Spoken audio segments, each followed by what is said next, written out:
The following is a presentation of the Eagles Sports Network.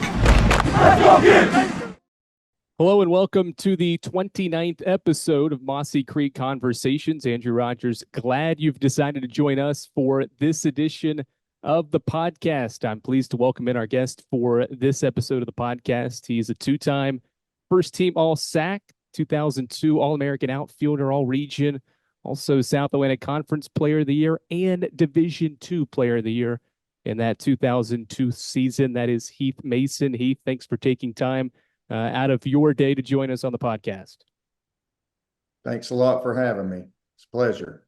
So I talked to Carson-Newman's head baseball coach now, Tom Griffin, who was an assistant on one of the teams that you were part of back in your playing days, and he wanted me to start the podcast off asking you about how you felt after the Florida State-Georgia Tech game in week 0 of the college football season. Yeah, it's interesting. A lot of people that give me a hard time about it because I do like Florida State. Been passionate for several years about them.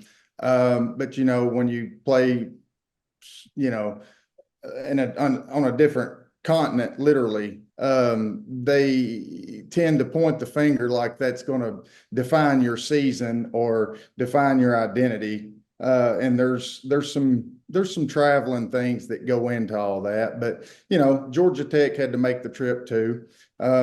We were not so great in the trenches. And when you're trying to establish the run, and so is the other team, and they do it better than you do, and that's what your claim to fame for your identity is going to be this year, rather than throw it everywhere like they did kind of last year. And you don't have those playmakers out on the perimeter.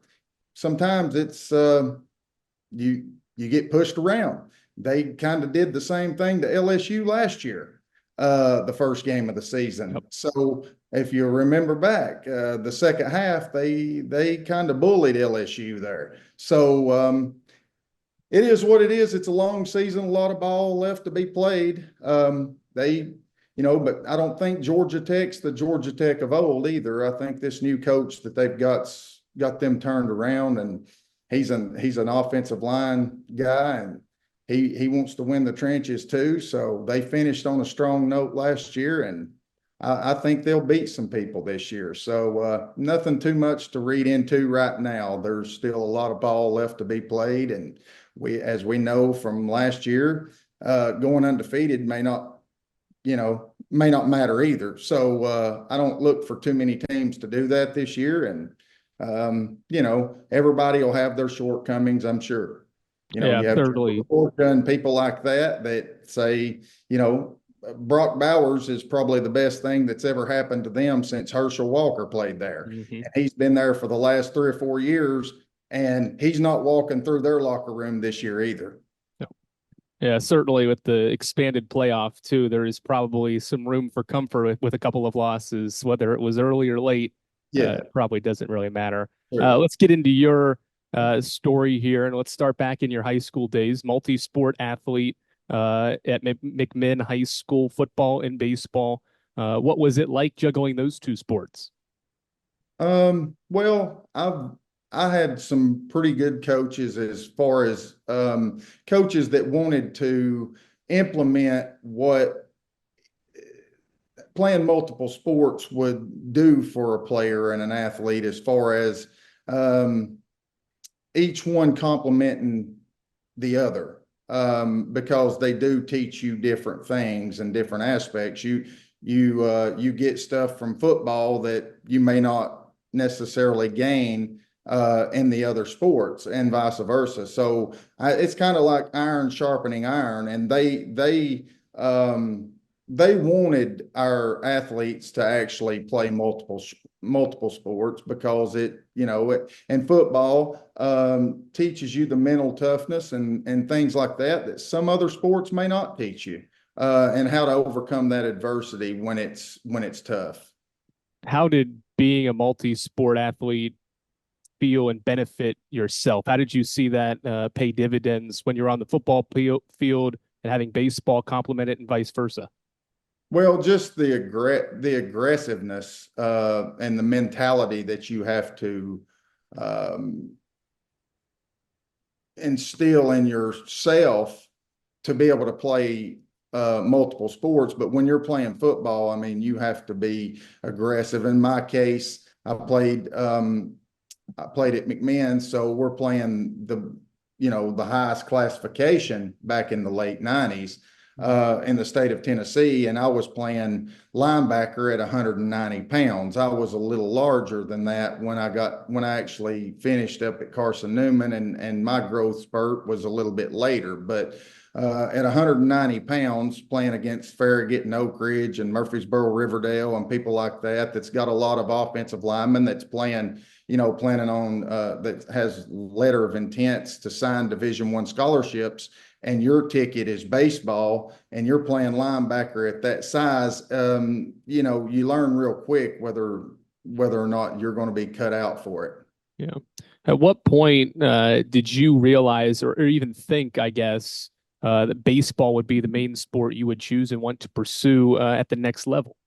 Well, it wasn't really ever about size until I actually got to high school, because all the way up, growing up, I played baseball and football, and I was better at baseball always than football, and I was still okay at football, and had my moments, and loved playing the game. And just by nature, I was aggressive and things like that when I competed. But at the same time, I knew all along from the day I started playing baseball when I was 7 years old, 8 years old, and playing really competitively, not less necessarily T-ball and stuff, but like when I started playing player pitch baseball, I found out pretty quick that was what my first love was, and that's what I was gonna pursue for my future, and try to make it to an elite level playing baseball. You attended Hiawassee Junior College. How was your junior college experience? It was great. I played for a player's coach, Derek Wolf. He was there at the time, and it was fun to play for him. He made it fun to play for him. And when it was time to work, we worked. And when it was, and we had other times when we would horse around, and we would have get-togethers, and we had like a kind of like a flag football league in the fall that was played right there on campus and things like that after fall ball was over, to kind of, pass time by, if you will, after workouts and things like that. So it was a fun experience. I was only there for the 1 year, but I was happy there. And anytime you're happy where you're playing, you're more likely to produce and reach your ceiling or your potential. Where did you see your game as a baseball player at the plate in the field grow in that season there? Well, when I was in junior college, I was recruited by Coach Griff as a catcher to come to Carson-Newman, and that's what I played my whole sophomore season there at Hiawassee, was catcher. And that was my first love. That's what I always wanted to do. I played in summer ball. I played some, other positions, utility positions, third and first, and some of those. But as far as just that was what I did, was caught when I was in junior college. And then once I got to Carson-Newman and was there, that's when I'd had shoulder surgery, had a rotator cuff tear my junior year, end up DHing the majority of that season. And then the next season is when I actually took the medical red shirt to get my shoulder repaired, so that I could take the time for rehabilitation, therapy, and all that, so that I could come back and play my redshirt senior season. So I was really out of position per se at Carson-Newman to an extent once I had the shoulder surgery, because once I had the surgery and came back, we had a really good defensive catcher as a freshman. And, with less wear and tear on my shoulder coming back from a shoulder surgery, and then I played in the fall, I had played first base. Well, my roommate was also a first baseman and he had broken his hand, so he didn't get to play in the fall. So when he came back in the spring, I get plugged into the outfield, and it was an opportunity to get another stick in the lineup because I was probably a little more versatile than him. But he was a really, really good defensive player. He played first most of his life. I'd hardly ever played first other than, like I said, some summer leagues and stuff. But he so we got another stick in the lineup, and he hit 350 with 14 home runs. And he batted I think it was sixth for us. Wow. And he had those numbers. So it got an opportunity for him and another player to get another stick in the lineup. So I was fine with the move. It didn't bother me any. It was whatever was best to help our team and try to be successful. So going back on your recruiting process to get to Carson-Newman, you mentioned Coach Griff recruited you. What was that relationship like? How was he able to build a good relationship with you to eventually get you to commit here and play on the banks of Mossy Creek?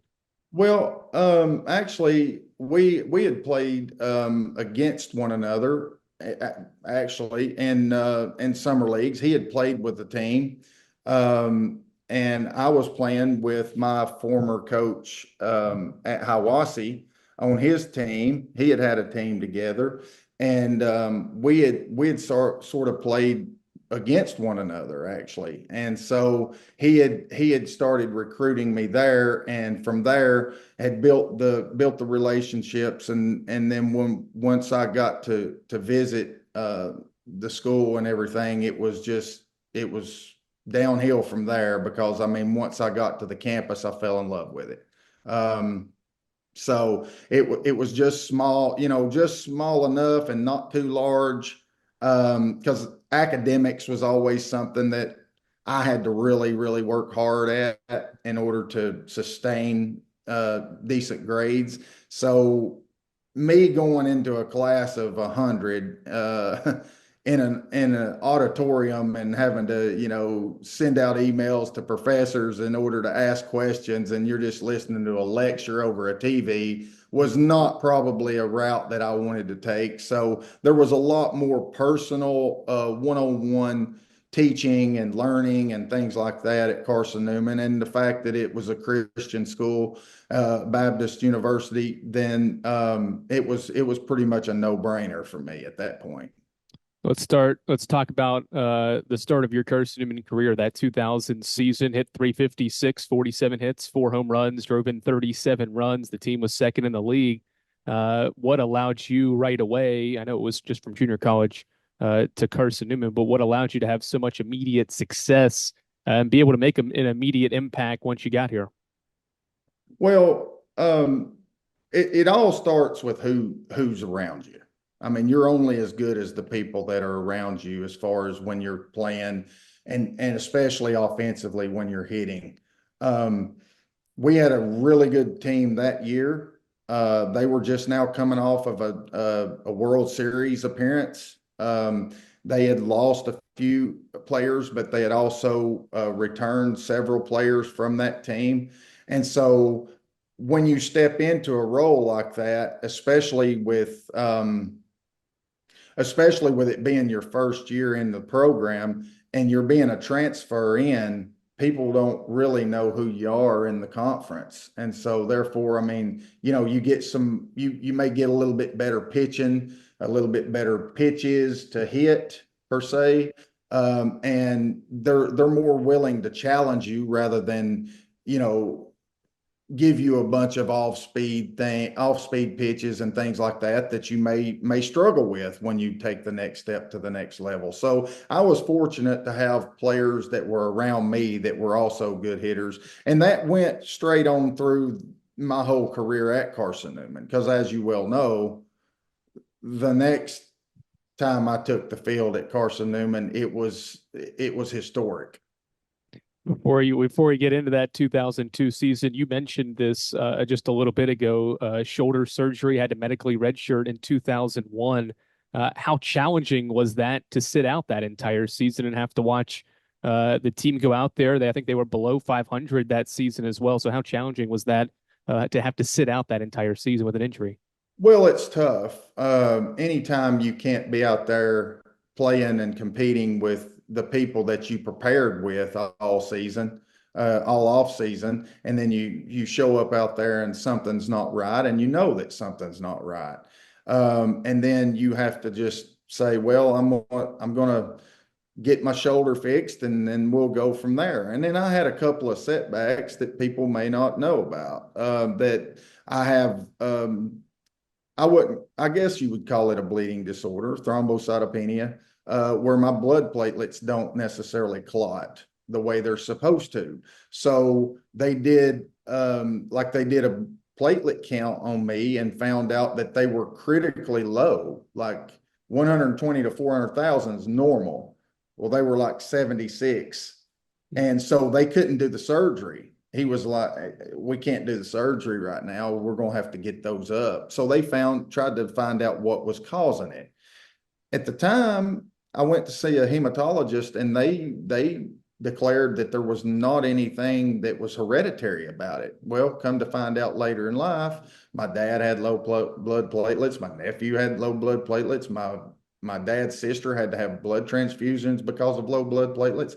So all of that was like setbacks for literally like 6 months, getting my blood platelets checked weekly to see if and when I was going to be able to have surgery, because it being an elective surgery, they weren't going to do an elective procedure with those things in play. So it was tough. And then after the surgery of actually going to therapy and having to do the rehabilitation and a lot of on your own type of things, when you're not even necessarily around your teammates, you're having to put in a lot of work on your own to get back to where you need to be, so that you can compete with them the following season. They were already well into their season, and then I'm having to do some things on my own because the season's already underway. But being able to having to watch them go out and compete,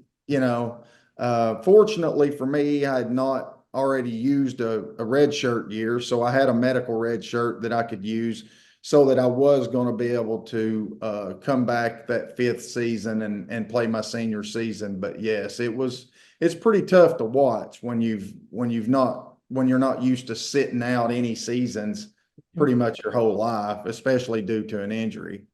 Was there anything you learned or helped you power through that season to eventually allow you to achieve all the success that you did that next season? Well, I knew that I was only going to be guaranteed one more season. Yep.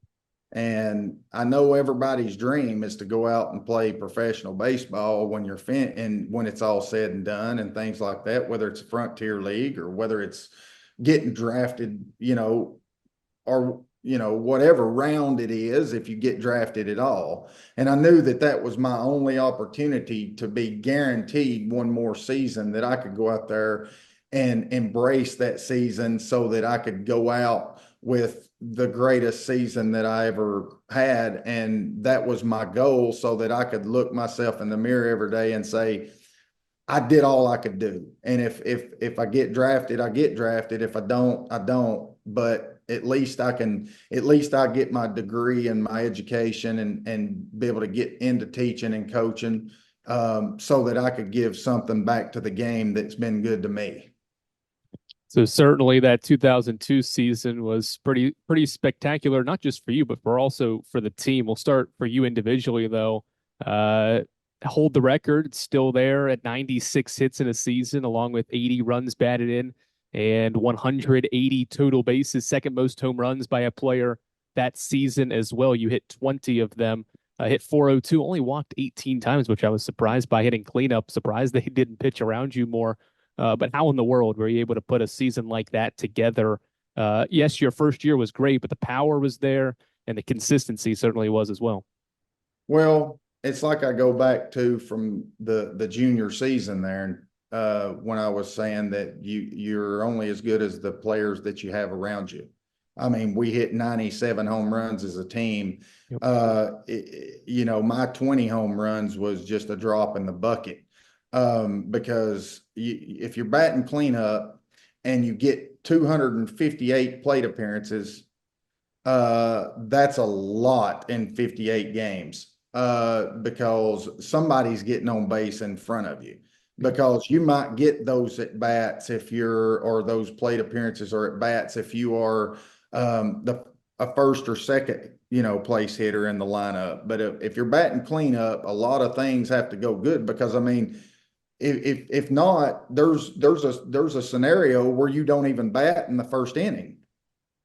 And so we didn't have too many of those innings. And when you have a guy that's batting, I think our leadoff, Jim Higgins, had 9 home runs. And then our 2-hitter, I think he was our catcher that year. He was a freshman. I think he had 5.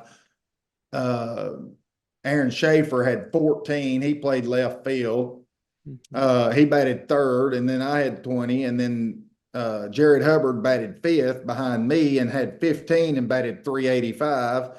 And then my roommate batted like 350 and hit 14 in the 6 hole. You just keep going down the line, and it was pick your poison. Yep. I mean, do you want to put me on base and somebody else is going to beat you? So if you've got players around you that are that productive offensively also, then it's just, let's see if we can get, the next hitter out, because if you pitch around them, you're just putting another player in scoring position.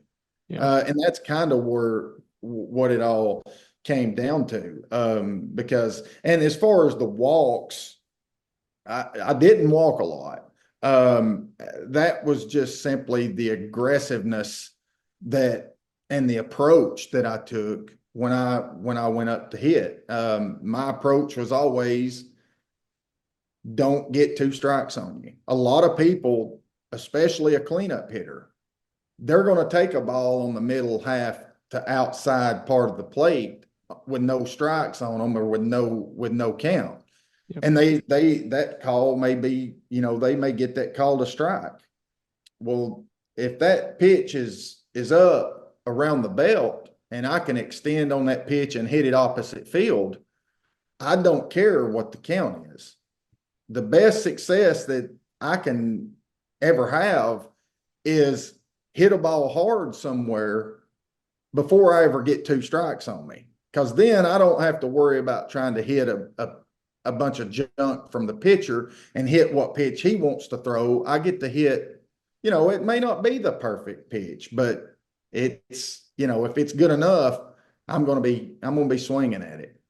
Yeah, I can tell from the way you talk about your approach at the plate that you were confident. And that's what Coach Griffin said. He raved about your confidence back in the early 2000s as a hitter. Where was this confidence? Where did it start? When did it come from? Did you have to build it up, or have you always, really from high school or even from middle school and growing up, was that confidence always there, or did you have to develop it? Well, we always have. You have your slumps and you have your ups and downs. To me, and this is just me reflecting back, to me, my junior season was not successful by my standards. And you mentioned the numbers, but that by my standards, that wasn't successful to me. And it goes all the way back to when I first started playing Little League. Back when I played Little League, it was 9-year-olds to 12-year-olds. Okay. And so the Little League World Series, you can only play when you're 11 and 12, or you could then. But so I couldn't even make the all-star team as a 9-year-old, but like I was playing 9 against 12-year-olds. And the very first game I ever played in Little League, I hit a grand slam as a 9-year-old off of a 12-year-old. And from that moment forward, I thought, well, if I can do this now, then whoever I'm going to be competing against, whether they're my age or a couple of years older than me, I should be fine as long as I put the work ethic in that is, that's necessary and essential for you to become successful. And the work ethic is what drove me to that success. And my dad and is the one to thank for that, because there was no days off. And when I was growing up, he would throw me buckets and buckets and buckets of balls every single day. And that was even after practice of throwing to the whole team, because he knew that I had to try to, if I wanted to make it to the next level or become elite, that I was going to have to put the work in to keep my edge. How big of an influence was he on your playing career? He and the Lord Jesus Christ I mean, they're who made me what I am and what I was. I couldn't have done anything without, because I mean, there's good numbers and things when you're putting in the work ethic and things like that. And then there's times when you've just been blessed by the grace of God with your success and things like that. But my dad knew that if I wanted to become elite, he knew that I was going to have to put in the work. And if I was willing to do it, he was willing to sacrifice and work with me. And if I ever said I don't feel like it, or I don't feel up to it today or whatever, he said, okay, that's fine, but I'm not going to ask you again. So the next day, he didn't ask me, are we going to hit? I had to say, let's go, Dad. And then we'd go. But he was like, I'm not going to beg you. So like I said, a day off was not an option in those days. I want to pinpoint a couple of moments during your 2002 season, because going back through the game, I went through every single game log. I think it was, let me check. You had 9 home runs in the first 2 months of the season, then hit 11 in the final 21 games of the season. So basically, the final month of the year, you raked in 11 home runs. What was it about that stretch that you can recall that allowed you to be so elite? Because we're talking conference tournament, when you guys made it to the NCAA tournament as well. What was it about that stretch where you're able to click on another switch? Well, I mean, again, it's about the approach and about the people that you have around you, that and the success that they're having. Because if I'm not getting anybody, if nobody's getting on base, or nobody's getting in scoring position for me to be able to get pitches that are good enough to hit, or if I'm not having to fish for things and swing at bad pitches and things like that, or if they're pitching around me because someone behind me slumping or something like that, then it all has to work in in sequence with one another. But I remember sitting at K's. I don't even think K's ice cream parlor is there anymore, but I used to go there and eat lunch all the time, and some great burgers and milkshakes, I'll tell you. But my mom and dad had came up to visit one weekend, and we were playing. And you mentioned that 9 home runs. Well, that day that I hit my 10th home run, that they were there. And we were eating lunch, and my mom was like, so what are your goals for this season? And I said, well, I had 3 coming into the season. My 3 goals were to hit double figure home runs, to bat 400, and to make first team All-American. And I'm hitting 400 right now, and I just got my 10th home run. And so I'm already, getting 2 of those right off the bat right now. So no matter what happens the rest of the season. And she said, wait a minute. You're never one that has been the type to be satisfied. So why are you talking about just because it's double figure home runs that you've hit 10? Why not hit 20? It is the weirdest thing I know ever. But she was that way. Her and my dad were just motivators. And it was like they always instilled in me that never be satisfied mentality. Because there's always room for improvement, especially in this sport. If you're failing 2/3 of the time, you're still considered an all-star in Major League Baseball if you hit 333. So um, just never being satisfied, and it keeps you from, also it helps you to avoid being complacent. And so she said that at that moment, and then I don't know how I got to 20, but I did get hot in the conference tournament. To be honest, what was one of the stories, we were at the conference tournament. Newberry was hosting it that year, and my dad and mom both came to the conference tournament, and we were out in the yard of the motel. All of us were out there playing wiffle ball, and my dad was like, you need to stop swinging at that wiffle ball because you're going to mess your swing up. And he was always one that, back old school stuff, if you swim and your muscles get tired, you're using muscles swinging a bat that you don't realize, the smaller muscles. Same thing with swimming. You're going to be tired and you're not going to hit well and you're not going to play well. Yep. And he was right. And all the times that I swam on game day, I ended up not playing well. And then so the same thing with the wiffle ball. And I was like, oh, it's not going to mess anything up, Dad. So I had hit a home run the first uh, uh, I had hit a home run the first at bat against Wingate in the winners bracket. Yep. And then I struck out 4 straight times after that in the conference tournament. And actually that stretch in the tournament was the best stretch of the season that I actually had. But to show you how it goes from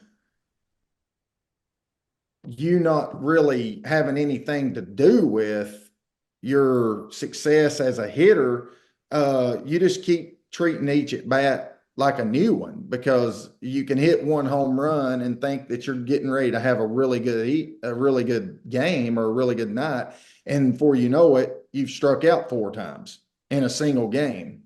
And I don't know that I can recall a time in my career that I struck out 4 times in a game.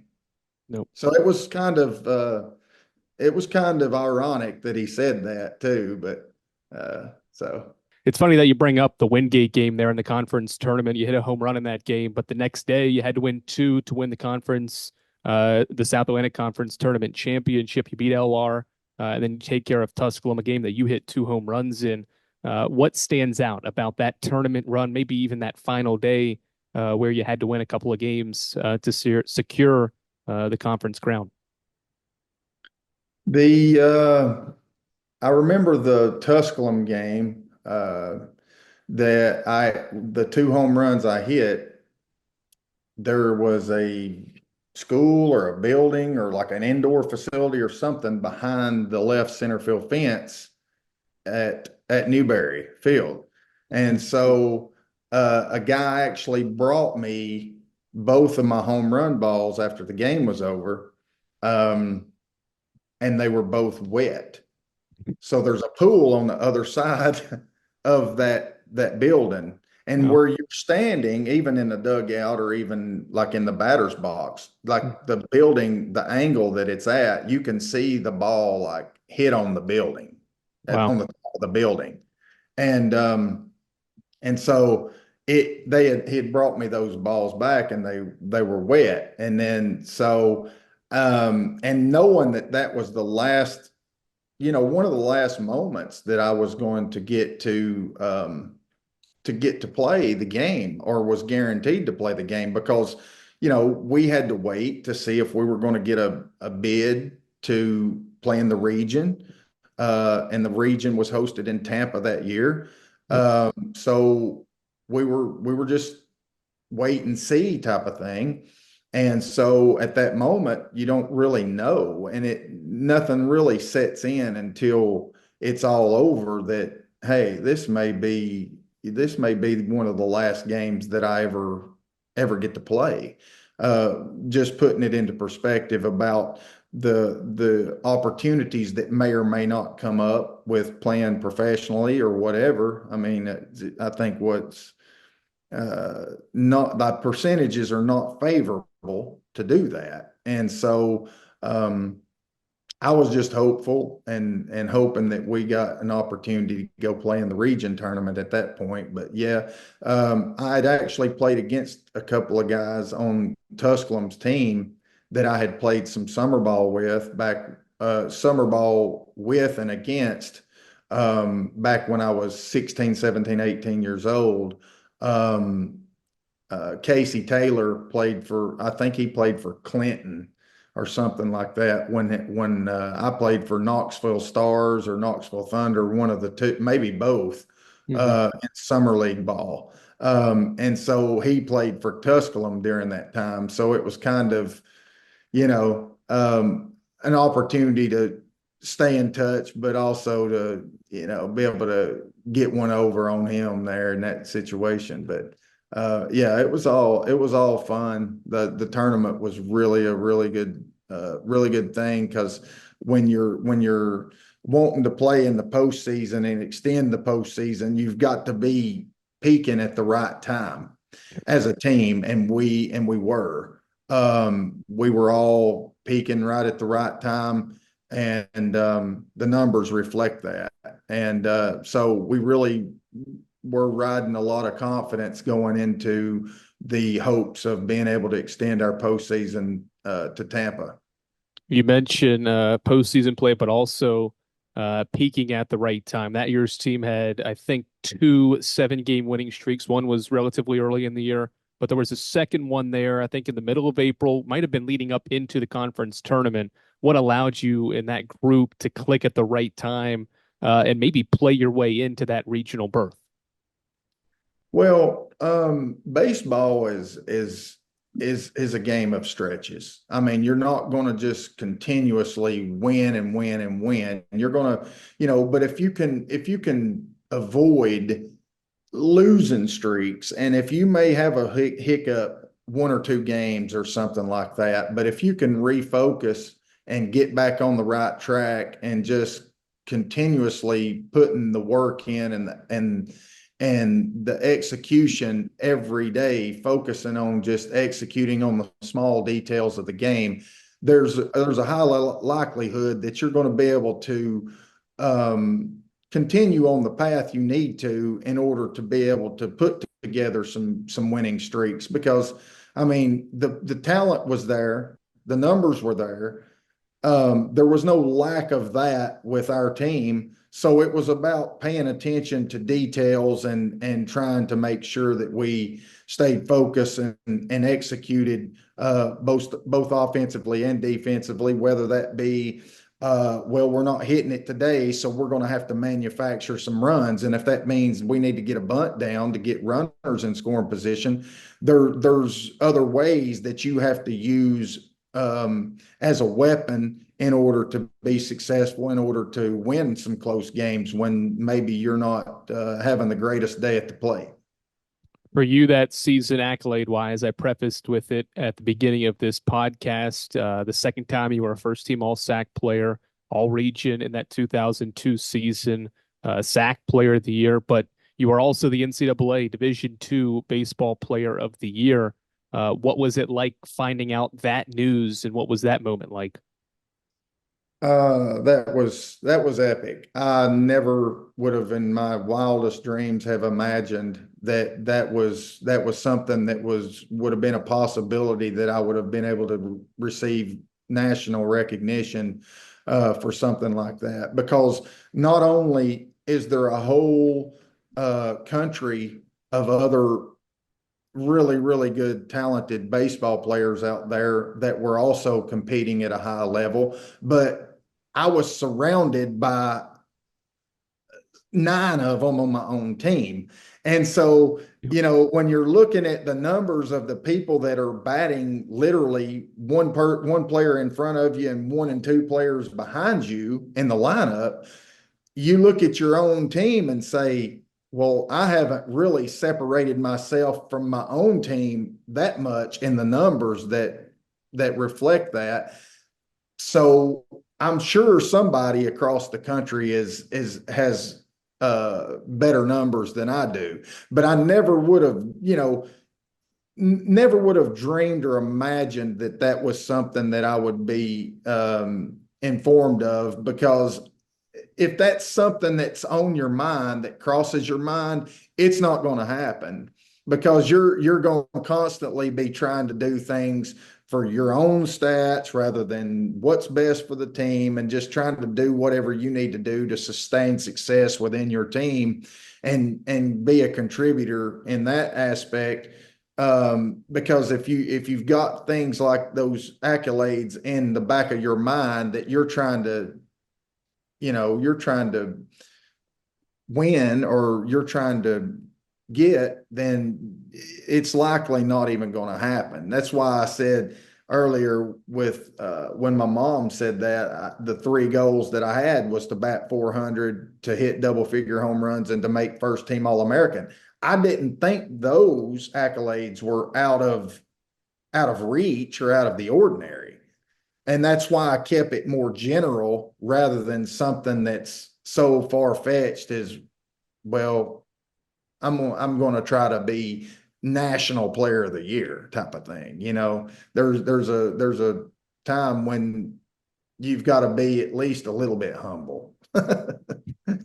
We've talked about your single season marks. The team, obviously, that year we've talked about as well. Most home runs in a single season in Carson-Newman baseball history. Ended the year with 97. The same with doubles. You hit 148 as a team, over 1,100 total bases. Those 3 marks all single season records for Carson-Newman baseball. Did it feel like at any point during the year, really throughout the entire year, that you were competing against one another and wanted to one up maybe an Aaron Schaefer, whoever else was in that lineup, knowing, okay, 2 days ago he just was 3 for 4, I got to go 4 for 4 type of deal? Was that a thing often? Absolutely. Or it was in my mind. And I mean,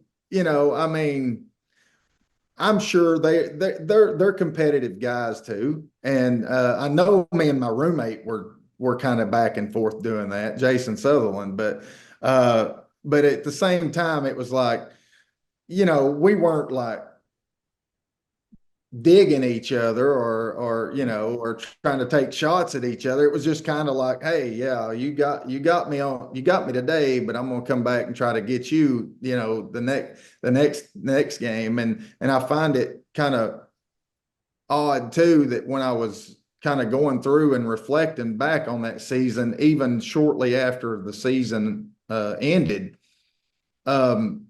when we had broken not only the South Atlantic Conference record, but our team record for single season home runs was set in 1992, but it was also the South Atlantic Conference record in 1992.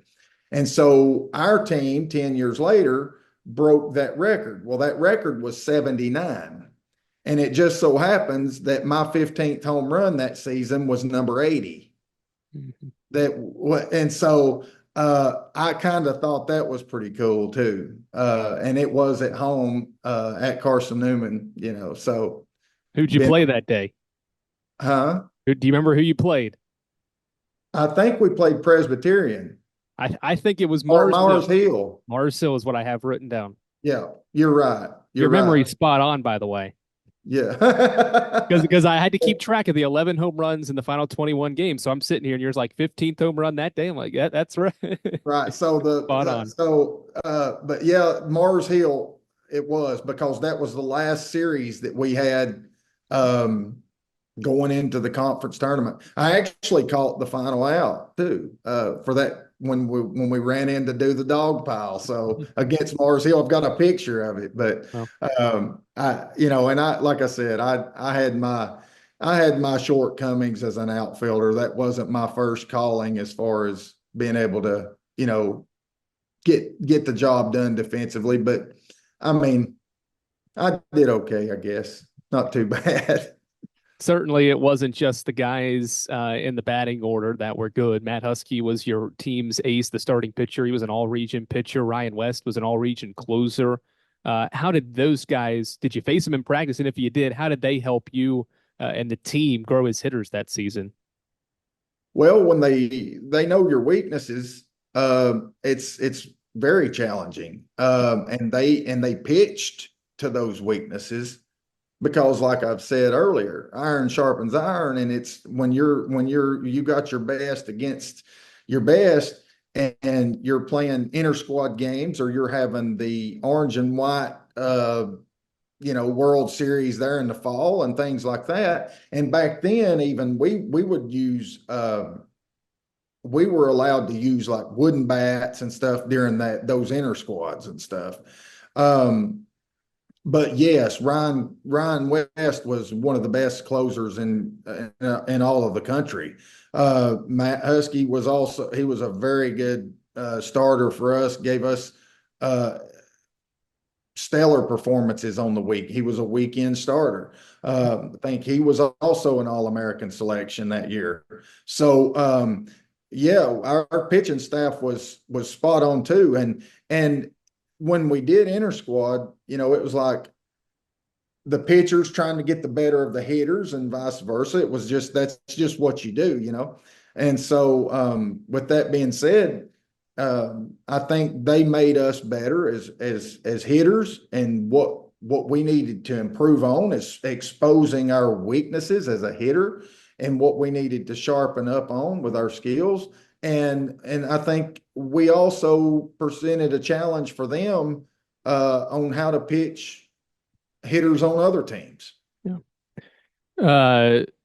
It's interesting. You hit 20 home runs that year, second most in a single season. You participated in a home run derby following that season with several other top athletes as well. What was that experience like to be able to go compete in a home run derby, knowing that you're with the best of the best that year?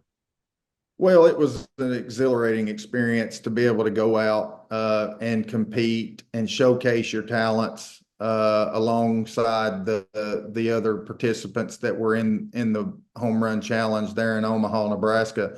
And that, of course, is when it was at Johnny Rosenblatt Stadium, which is what I'll always consider to be the College World Series. I've always, even as a kid, had a fond spot in my heart for Rosenblatt Stadium rather than, and I mean, TD Ameritrade, Ameritrade's, it's good, but it's still, it puts more of a professional aspect to me on the venue of the, and all that of the game, rather than still looking like it's actually a collegiate ball field, like all the other fields that you would play on throughout the course of a season. But being able to meet Buck Showalter and Harold Reynolds and get sound bites from those guys, and being able to, spend some time there with Tommy Lasorda and all of those legends and all those guys as Hall of Famers it was a really, really good experience. And going out and competing against those other guys. There was 8 participants. They took 4 from Division I, 2 from Division II, and 2 from Division III. And I was one of the 2 participants from Division II. Your team could not be participating in the College World Series if you were a Division I participant in order to participate. Because as you may remember back then, the National Player of the Year that year in Division I was Khalil Green, played shortstop for Clemson. Mm-hmm. Well, he didn't get to hit in the home run challenge because they were actually in the College World Series. But yes, Brad Eldred played at Florida International, could hit it a mile. He was 6'5", 275 or something like that. Just a mountain of a man. And I mean, I looked like a little kid beside him in the pictures and stuff. And so Nate Gold, I think he hit in the finals against Ryan Kenning, I think, from New Mexico State. Nate Gold led the nation in Division One in home runs. I think he hit 33. And so it was an experience like no other, because those guys, you don't even, it was like I had known them my whole life, and they were just really good, and fun to be around with, hang out with. And the other Division II guy, Junior Medina was his name. He played at Stonehill College in Massachusetts.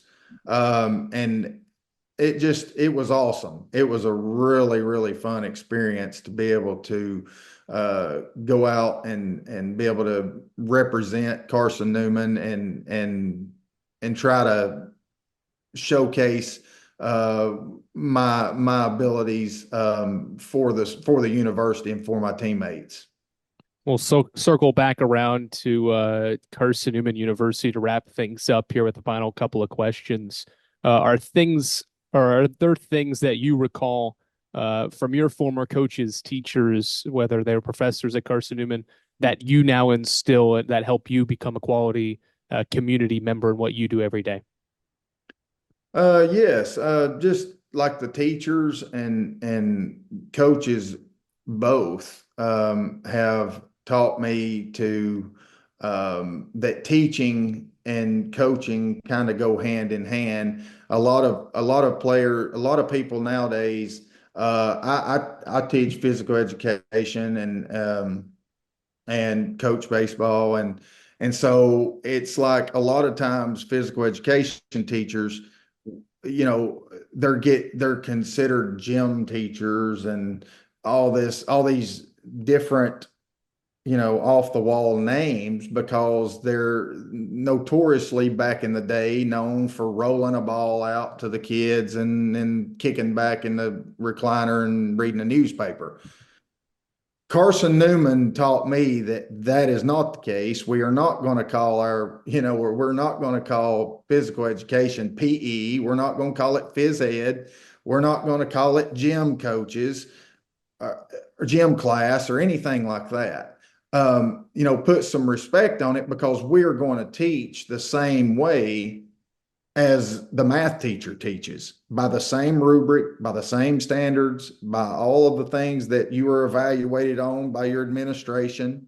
And if you're a good coach and you take pride in being a good coach, but you're a teacher that's not taking pride in being a good teacher, then you're potentially cheating children out of an education too. So they kind of go hand in hand. And if you're good at one and you have the fortitude to be good at the other, then they do complement one another. And I've thoroughly enjoyed it. And I've also enjoyed all of my time at Carson-Newman, and the professors that pushed me, and even some of the most rigorous classes that I took, that in order to be a physical education teacher was rather daunting, because I remember Patsy Boyce that was there and taught. I had to have her for kinesiology and exercise physiology, and classes that doctors have to take. And we're sitting there, physical education majors, like, come on, will you water it down, dilute it down just a little? And she's like, nope. You've got pre-med majors in here with you taking these classes, so you're just going to have to buckle up. But she said, you'll be fine. And we were. But yeah, those memories are something that I'll embrace for years to come. How much did Carson-Newman and playing baseball here change your life? It changed my life a lot,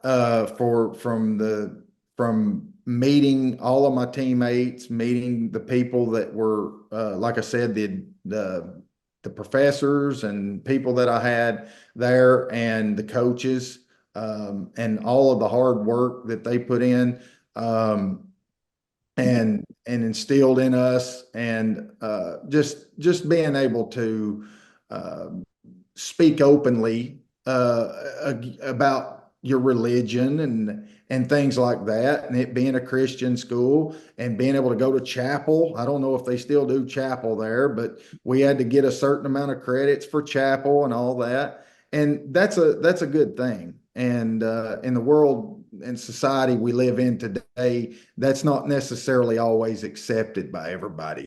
And so for that reason, I'll be forever grateful for Carson-Newman. We'll end with this. As you mold some athletes and even give them words of advice, what are you telling them as they pursue high school baseball ranks or just athletics in general to achieve similar success to you? What would be your words of wisdom to younger athletes, maybe even ones at Carson-Newman now trying to achieve things that you did or have team success? How would you provide them with words of advice on how to have not only individual success but team success? Well, the first thing you've got to do is you've got to embrace the work and the work ethic, because anything that, if you're not going to put in the work, you're not going to have the success. And that you can't ever get satisfied, because there's always room for growth and there's always room for improvement, not just in sports and athletics, but everything that you do in life.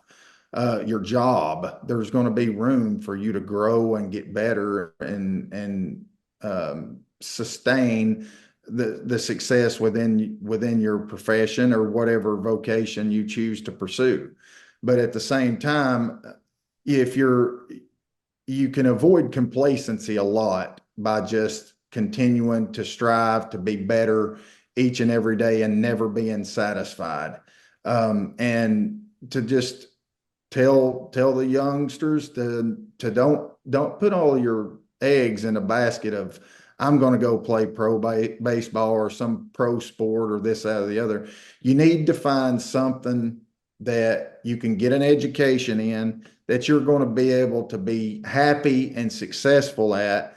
And not everybody's going to turn out to want to be a coach, but at the same time, you have to have a plan B in case your ultimate dream of playing at the professional level in sports doesn't work out, that you have to have something to fall back on so that you can be a positive role model and influence to others, and potentially give back, like I said, to the game on something that was good to me in coaching. And so just always willing to give back. No matter how successful you are, don't forget where you came from. If you get to be successful and famous, don't forget the little town you came from. You need to give back and you need to put back into it. And I think the Lord will bless you for it.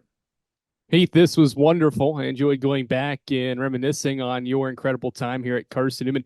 Your memory is spot on, by the way. You nailed it. I appreciate it. Even though it was I only struggle sometimes with, I'm getting a little older. My memory's not as good as it once was, but the things that matter to me and the things that I'm compassionate about and passionate about, I usually try to store it away and reflect on it frequently. that was a good time to remember, certainly. Thanks for your time. Thank you. I appreciate it. That's 2002 Division II Player of the Year and All-American Heath Mason. I'm Andrew Rogers. Thank you for listening to episode 29 of Mossy Creek Conversations.